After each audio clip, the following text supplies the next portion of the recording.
I'm just going to do the worst game of catch ever. Obviously, I grew up with a football, and this is an American ball, so if I catch it, I do very well. The reason I'm trying not to be clumsy, this is an impression right now of, sorry, he chopped it, the Republican Party with regards Speaker Johnson. They're throwing him, they're tossing him all over the place. You have a crazy scenario where Marjorie Taylor Greene is almost, she might as well be the Speaker-elect. She's actually today warned Speaker Johnson, who I thought was getting his orders from a former guy, Diaper Don, either listen to what she has to say or he's out. I caught it. I tried my eyes closed. There we go, I'm learned. If you were a gambling person, would you put $1, that's $1, I still got it, on Speaker Johnson being in his job this time, how should we say, 4 months' time? When people don't support the war in Ukraine, poll after poll, it shows, I mean, I think it's up to 70% now. People don't want to pay for that war. There's a whole generation of Ukrainians that are being slaughtered. People think, why can't they have peace? Like, why can't this end? Why can't our border matter?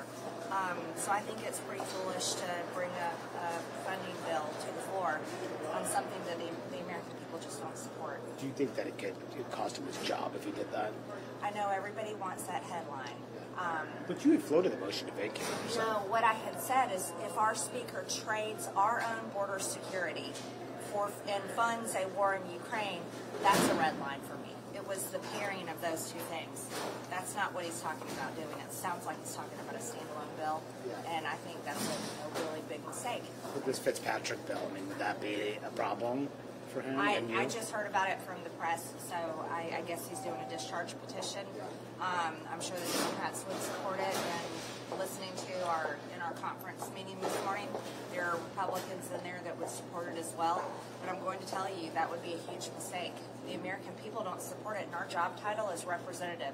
Our job title is not fund the CIA's war against Ukraine. That's not what we're elected to do. And then just on the spending bill, how do you think that he handled these spending talks with the White House cutting this deal with Chuck Schumer to keep the government open until the rest of the year? Was this a good deal? Well, I've kind of brought back the nickname House of Hypocrites because our conference was all about no CRs, no minibuses, no omnibuses. And all I heard talked about this morning was we're on our third CR. It's a weak CR this time so that we can vote on multiple minibuses. So. And the speaker did say he would not bring any more CRs up. I mean, that's what he said.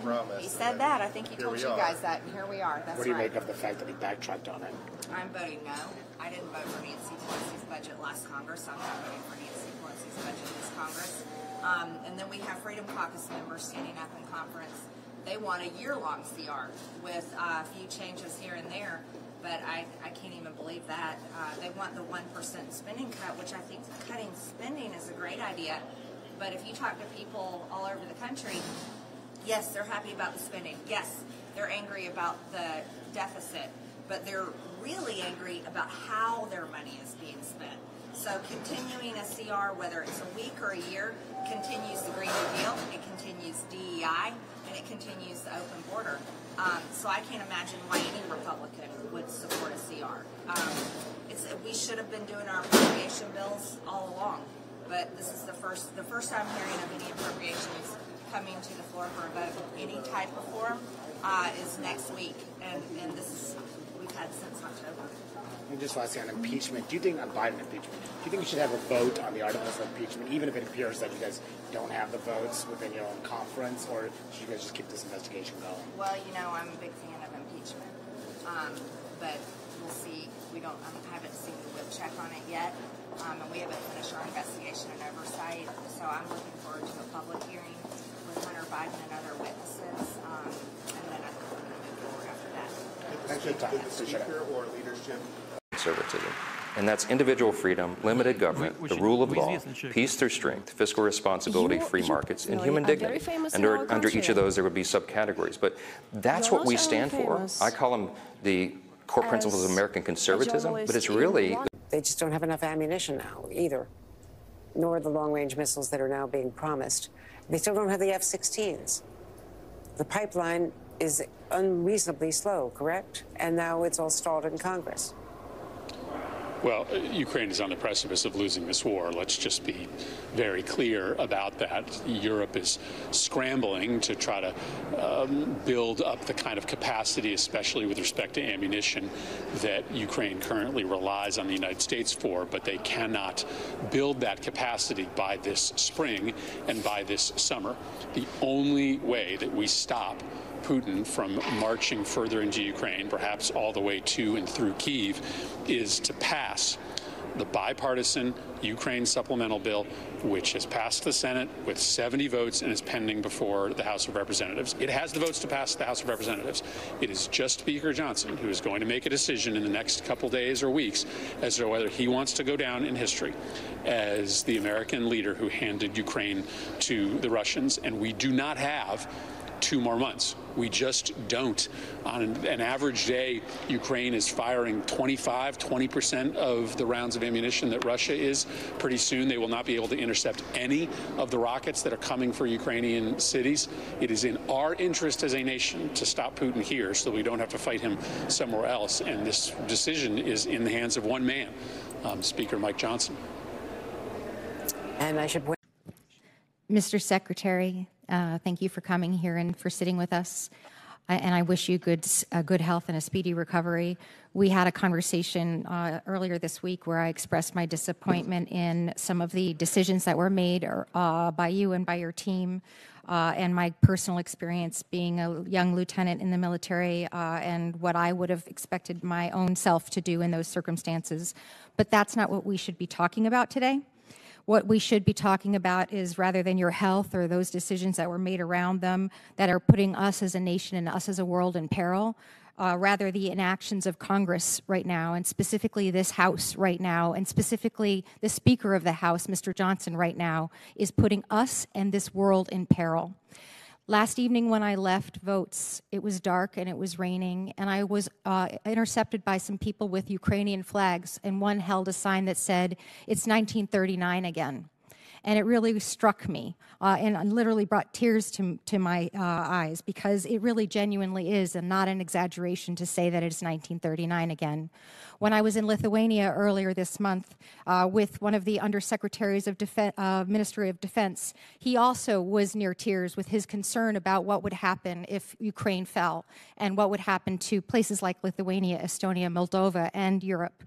When I was recently in the Horn of Africa with a gentleman who had served honorably in our military and was now a contractor with our defense services, he bemoaned, was worried about the fact that he would not allow his now 15-year-old ever to serve in the military for fear that he would die in combat. Because I believe he was thinking that because it is indeed 1939 again. So what are we doing? We are sitting here for hour upon hour of time that the 50 of us and the 435 of us could be spending voting on things like Ukraine and the Ukraine supplement, so that we can prevent 1939 from happening again. Mr. President, first of all, I want to thank Senator Murphy for his extraordinary leadership. He and Senator Langford, Senator Sinema coming together, leading an effort that was amazing, intense, hard-fought negotiations on something so very, very important. And they got it done. They got it done. A bipartisan border security bill, the toughest in our generation. And so I want to thank Senator Murphy for that, and for his continual advocacy and putting the spotlight on the fact that we can still do this. We have this bill. We have this bill in front of us. And the President of the United States, President Biden's gone to the border to say, pass the bill, the bipartisan bill. You know, Donald Trump's gone to the border to say, yay, more chaos, keep it coming. The truth is, and we hear it all the time, I've heard it my whole time in the Senate, Republicans like to portray themselves as being the party of national security. If you want your family to be safe, you need to vote for Republicans. Well, 22 days ago, and counting, we'll see how high this number gets. 22 days ago, they had a chance to boost our national security by voting for the strongest border security bill in our lifetime, and 22 days ago, they killed it. That is a fact. And we all know why. Donald Trump told them to do it. And if Donald Trump tells Republicans to jump, the only question they ask is, how high, sir?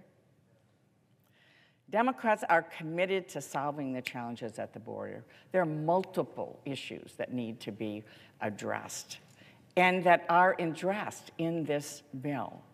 And we know it's critical that we give President Biden the tools he's been asking for ever since he came into office to be able to resolve these issues. Again, that's exactly what this legislation would do. It is bipartisan. It meets all of the tests that people have been asking for months. And if it passed, it would significantly improve our nation's security in a number of important ways. It would reform our broken asylum system so that decisions would be made more quickly on who should be allowed to remain in the country and who should be deported. Those allowed to stay would be provided authorization to work so that they could take care of themselves and their families and fill crucial jobs in our economy while waiting for their cases to be resolved. The legislation would create a new emergency authority that would allow the President of the United States to pause the processing of asylum claims of migrants who arrive between ports of entry when cases rise beyond a certain number. The legislation provides important resources to increase our border security, more border security agents, more equipment that our agents have been asking for over and over again, and that the President has asked for over and over again. This is one of the reasons that the Border Security Union strongly supports this as a major step forward that will make a major difference in solving the problems at the border. And so importantly, this legislation included the Fend Off Fentanyl Act, which would make our communities safer by helping government agencies more effectively disrupt the flow of opioids and penalize traffickers. And by the way, that is the whole country impacted by that. People in Michigan, families in Michigan are impacted by that, not just those at the border. And oftentimes people forget that Michigan is in fact a border state, Mr. President. We are a border state. And this bill would provide up to $75 million in grants that are critically needed for our state and local communities and tribal law enforcement agencies to help secure our northern border. You know, Republicans say they care about our national security, but actions speak otherwise. Growing up, I heard over and over again from my mom, actions speak louder than words. And it's never been more true than on this issue of border security. Democrats stand ready. We have been ready, we are ready, we're ready tomorrow, we're ready next week to pass this critical legislation, improve our border security, keep our communities safe. 22 days have gone by. 22 days have gone by since the Republicans said no. Let's come together and do the right thing. It's not about just talk, it's about action. The American people deserve action, and we are ready to act. I yield the floor, Mr. President. The meeting on Ukraine was one of the most intense I have ever encountered in my many meetings in the Oval Office. The five of us, the President, the Vice President, Leader McConnell, Leader Jeffries, and myself, made it so clear how vital this was to the United States. This was so important, and that we couldn't afford to wait a month or 2 months or 3 months because we would, in all likelihood, lose the war. NATO would be fractured at best. Allies would turn away from the United States, and the boldest leaders, the boldest autocrats of the world, the Putins, the Xis, the presidents of North Korea and Iran, would be emboldened, thinking that the United States was this soft, fat country that lost its way and would take advantage. And so we said to the Speaker, get it done. I told him this is one of the moments that history is looking over your shoulder. And if you don't do the right thing, whatever the immediate politics are, you will regret it. It's in his hands. We told him how important it was. It was passionate. I talked about my trip to Ukraine, where I met soldiers who had Russian artillery in range with the drones they have, but had no ammunition to fire at them. We talked about 4 brigades who are ready to go, Ukrainian, no arms, and how serious the lack of arms was. And it was the consensus in that room, Zelensky and Ukraine will lose the war if we don't get the arms and don't get them quickly.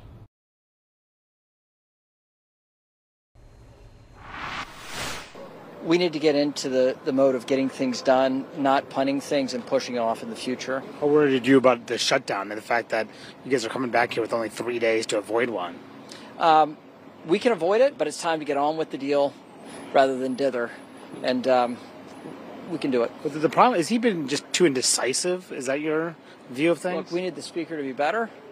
As a House Republican, I want him to succeed. Was it a good idea for him to kill the bipartisan Senate border deal? Look, I think you have to bank policy wherever and whenever you can get it. I think you bank policy wherever and wherever you can get it. He's not, he suggests perhaps he should have taken a different approach on all these issues. Yeah, but it's easy for him now because he's retiring. Right? It's easy for him to say Sure. Johnson's not He retiring. still has a vote. Well, he still has a vote. Listen, they punted something again today. They punted FAA. They look like they're going to punt that. They're supposed to reauthorize that by the Federal Aviation Administration. They're supposed to reauthorize it by the end of in 2 weeks. They're going to punt it to May now. Look, Johnson is isolated in some ways in his own leadership. He doesn't go to them for advice. It's hard to figure out who he's actually talking to.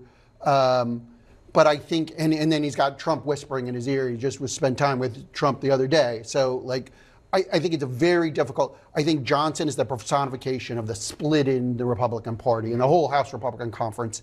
And they're torn. They're torn between this Trump element and the old Republican Party. And they don't know which way to go. And that's why, 14 months in this Congress, the House has been a disaster the whole time, and it feels like it's gonna keep that way. And of course, one of the big questions, which is about what are they going to do with Biden's impeachment, right? Like that is still hovering. They don't have the votes for that. Hunter Biden is coming behind closed doors, but there's pressure to impeach. But how does he deal? Does he keep this looming over the president, this investigation? Or they actually call for a vote that could fail, which could be a disastrous political consequence for them. All complicated calculations for the Speaker. We'll see how he deals with it.